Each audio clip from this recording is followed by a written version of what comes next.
Welcome to Luminous Shadows, Mastering Mobile Night Photography.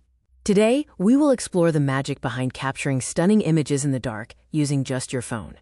Did you know that modern phones can actually see better in the dark than humans can? This capability is thanks to advanced software and a process called night mode.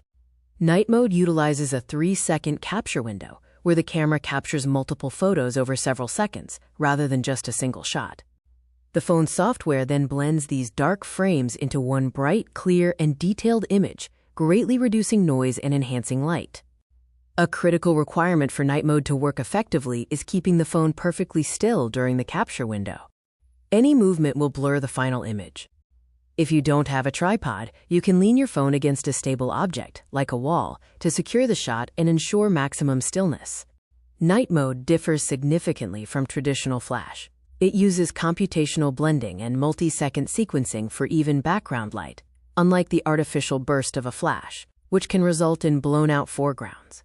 Perfect night photos are a combination of sophisticated software calculation and physical stability. Both elements are essential for high-quality results. Try this exercise. Go into a dimly lit room, lean your phone against a wall, and compare a night mode shot to a traditional flash shot to see the difference.